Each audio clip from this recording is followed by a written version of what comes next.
What happened 47 years ago in the New Mexico desert? Did a UFO really crash in the middle of the night? And if it wasn't a UFO, what was it? And is the government covering up the story of the century? Well, one thing is for sure. There are an awful lot of unanswered questions. And tonight, we're going to try and sort out facts from fiction concerning an alleged alien encounter out in the New Mexico desert. And also its connection to Wright-Patterson Air Force Base. Plus a few startling evidence pieces that show that the story did not end there. On the morning of July 3rd, Mac Brazel finds some rather unusual wreckage scattered across his property. Whatever happened here in early July of 1947 has permanently linked Dayton, Ohio to Roswell, New Mexico. And it put a sheep rancher in Lincoln County at the center of one of the longest-running controversies in U.S. history. What did Mac Brazel find scattered across his property? Could it have been what the government first said it was, a crashed flying saucer? Wreckage scattered over a large area. Witnesses describing it as lightweight and super strong beams with strange drawings and foil-like material that had a memory. There were a lot of people that believed that we had something unique, otherwise we wouldn't have. Walter Haught was the Roswell Army Airfield Public Information Officer, and he was ordered to release the story that the government had indeed recovered a crashed saucer on Brazel's ranch. His friend, intelligence officer Jesse Marcel, was one of the first military men at the debris site. Jesse had gone out to the ranch with Brazel and picked up a bunch of material and brought it back to the base. That material was flown to General Ramey's office. And according to other reports, some of it came here to Dayton. A lot of this material, there were very few people saw. A lot of it was put on trucks out at the site, or covered, taken to the aircraft, and the aircraft flown either to Wright Field or wherever else they may have gone. That's when the official story was changed. The Army Air Corps said Brazel had found nothing more than a downed weather balloon, and they had pictures to prove it. Intelligence officer Major Jesse Marcel was ordered to pose for pictures with some of the wreckage and told not to talk to the media. If it was a government plan, it worked. The story died. It was nothing very serious. I think most people took it as an honest mistake made by the people off the base. For many years, no one in this New Mexico town thought much more about the story until a few of them started comparing notes. Jesse Marcel talked to Walter Haught and admitted he didn't buy that crashed weather balloon story. He was very, very adamant. What we picked up and brought into the base was not of this earth. You could not change his opinion. This was not of this earth. We don't have the technology to develop anything like this. Materials that were so thin, they were like foil that you could crumple up in your hand, and when you released it, it went back to its original form. Had a memory built in it. Go ahead and get out of here, and get out of here as fast as you can. And in a rare interview, mortician Glenn Dennis told me he remembered getting some strange calls from the base mortuary officer around the time of the Brazel discovery. He called one night. He said, "What's the smallest size hermetically sealed casket that you keep in stock?" And then again, here again, I said, "Hey, what have you guys got out there?" Later that day, while on an ambulance run to the base hospital, Dennis saw strange wreckage in the back of 2 Army ambulances parked outside this emergency room door. And an Army nurse, who was a close friend of his, told him that she had been part of some strange activities going on in the hospital that day. And what they wanted her to do was write down what they were doing. And on one gurney, there was a crash bag that had 2 small, little, very mutilated bodies. And then on the other gurney, there was a crash bag there that was unzipped, and it had a little body, she said, that was almost complete. It hadn't been mutilated. She claimed they were doing an autopsy on that one. a body that was not like anything she had ever seen before. She described some very unusual features that were not human. It only had 4 fingers, and on the tips of it were little pads, and then it looked like very small, minute little suction cups. And they described the arm as much larger here from the human and a very short joint up here, and the head was very large. The eyes were very sunken in. But what were they? Dennis was told by a high-ranking military officer that they were indeed something special. He said the bodies were definitely aliens. All right, so what did Mac Brazel really find out in the desert? The weather balloon doesn't carry passengers, and it wasn't all that secret. And where did the bodies come from? What about those reports as well that both wreckage and alien bodies were shipped to Wright-Patt? Well, coming up, we'll try and track down exactly what was and was not shipped here, and why the Roswell case is still under the microscope after all these years. Plus, we're going to find out what the Air Force has to say on this possible alien encounter.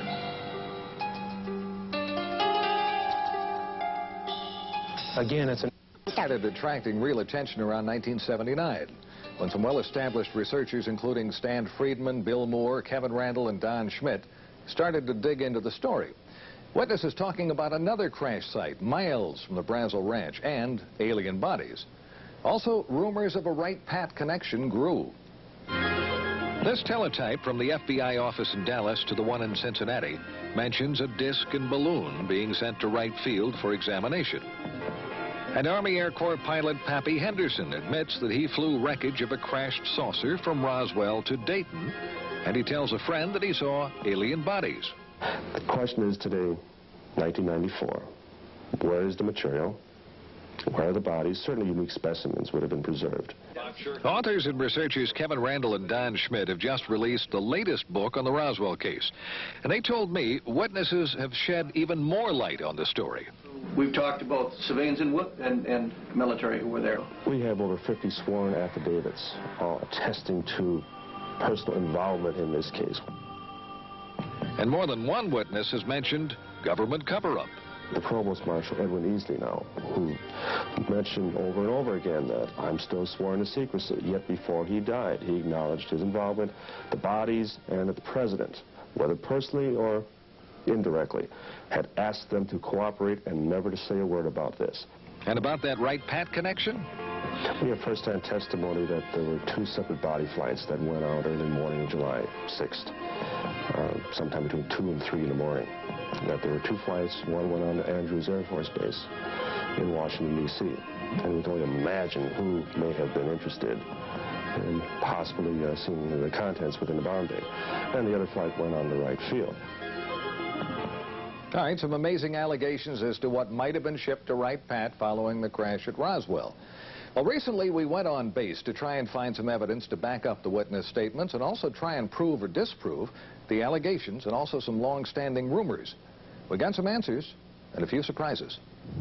This is Area B at Wright-Patt, and behind me a cluster of buildings and hangars. Now, most of the old rumors were that the bodies and wreckage were kept in Hangar 18. Well, first of all, there never was a Hangar 18. There is a Building 18, but it's home to Wright Lab, and it never has been home to Foreign Technology Division, which is the division that you would have expected to have been in charge of the wreckage and the bodies. We checked base civil engineering maps that show everything above and underground. And those rumored secret underground storage vaults and tunnels just don't show up.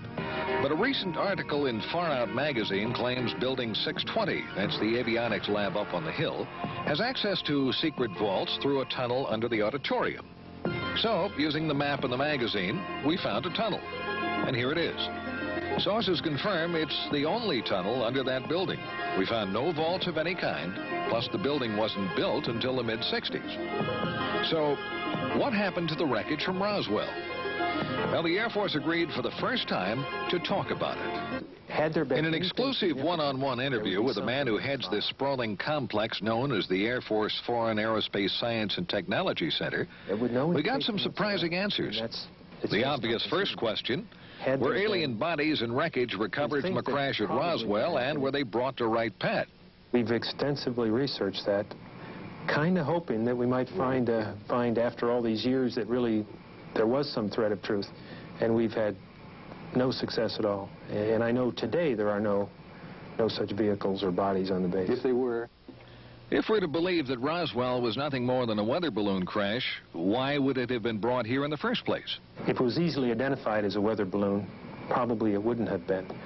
If it were a foreign weather balloon, it may have been. If it were unidentified, it would be brought here because, in fact, that is our job, to look at technology and technological advances in any sense. Well, that seemed to be a pretty good argument that it was not an everyday weather balloon.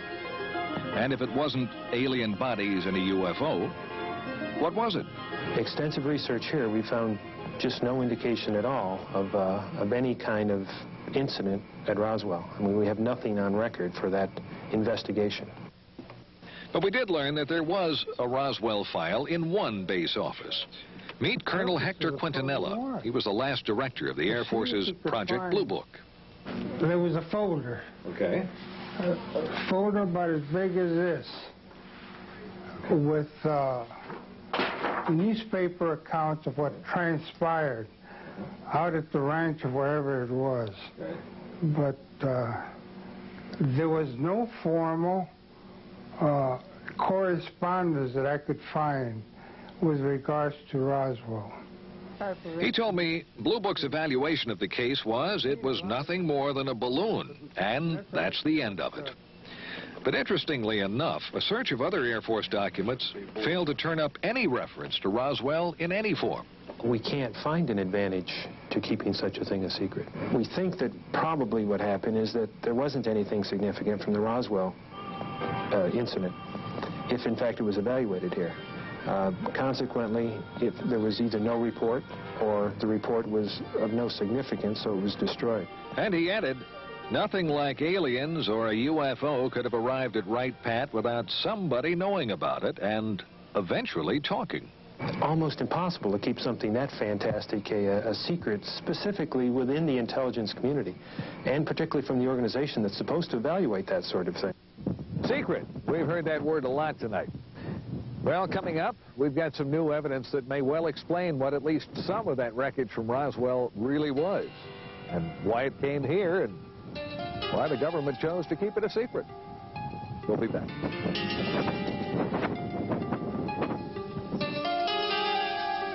The official story was nothing more than a weather balloon that crashed near Roswell, New Mexico back in July of '47. And there are as many theories as there are UFO investigators, but every one of them agrees on one fact. Something unusual crashed right here on Mac Brazel's ranch near Corona, and the government covered it up. And they also claim more wreckage and bodies were found at other locations. First site mentioned near the plains of St. Augustine. That was way over in this area. And the most recent site, Randle and Schmitt's brand new theory, is closer to Roswell, probably about this area. Well, we've uncovered a pretty good explanation for at least one crash, the one on Brazel's property. If you look at Mac Brazel's original description of what he found on his ranch, lightweight beams with strange purple markings that resembled flowers and foil-like material that kept its shape, our investigation found that that matches the type of materials used in a top-secret high-altitude spy project known as Mogul. It was far different in materials and mission from any common weather balloon. Now, let me show you the difference. Coming up is a drawing of a Mogul weather balloon, one of the configurations. A lot of balloons, suspended pieces down here, exotic materials, and from top to bottom, it stretched over 600 feet. And it was designed to spy on the Russians to keep track of their nuclear tests. And it had an above top secret project clearance. Now, Mogul project manager Professor Charlie Moore told me it was not uncommon for that giant Mogul balloon to be mistaken for a UFO. When Moore and his Mogul team learned of the flap over the Roswell incident, he said they laughed, but they kept quiet about their project. Moore identified the wreckage in the Jesse Marcel picture as a Mogul ML-307B that had been launched from Alamogordo, New Mexico. He confirmed a crash would have spread wreckage over a large area. And why wouldn't anyone have recognized it? Well, Moore said no one around Roswell had ever seen one.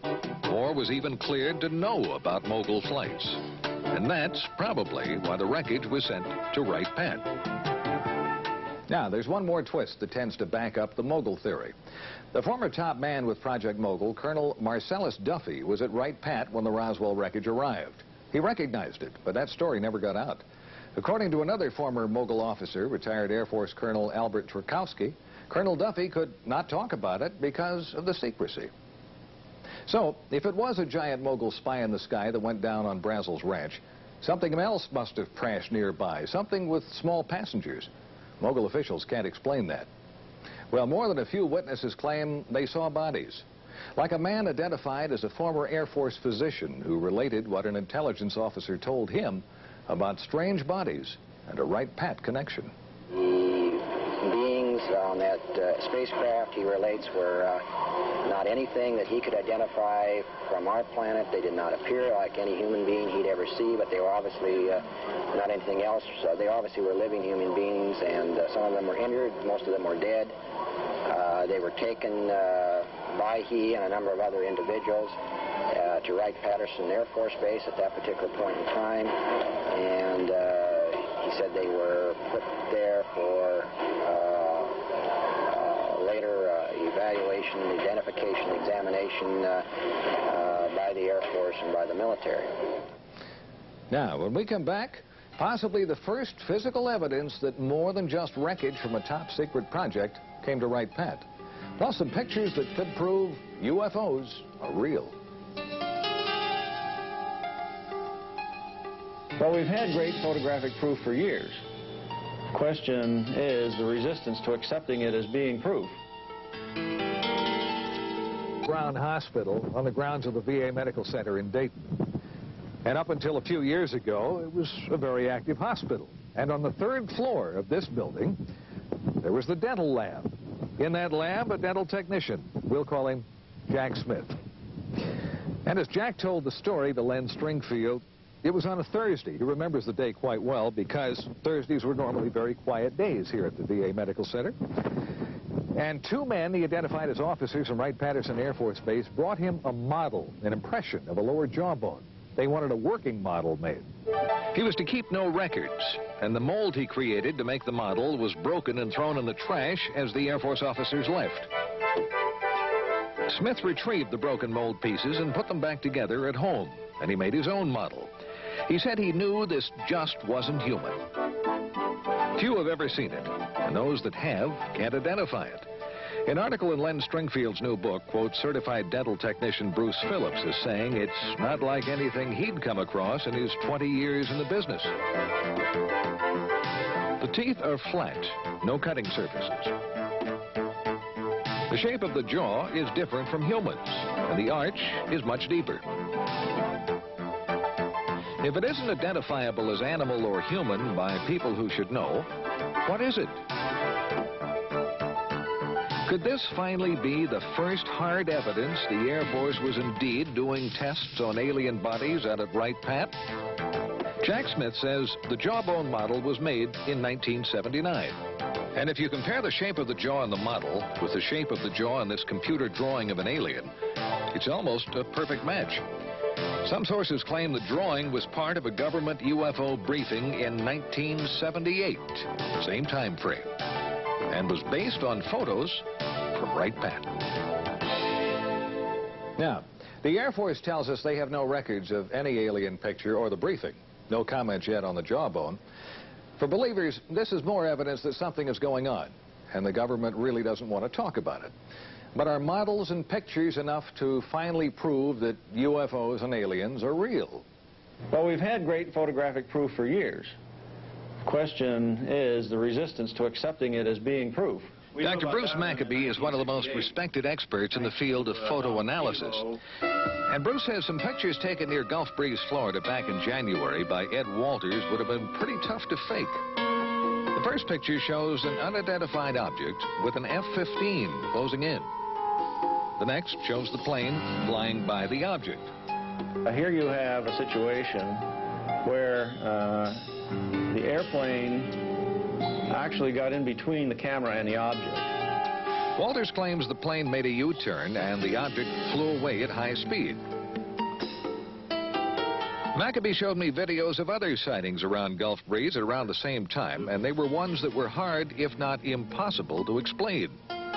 Skeptics have often said, you know, if this stuff were real, you would have photos and videos. What can I say? Now you've got photos and videos. Now you've got photos and videos.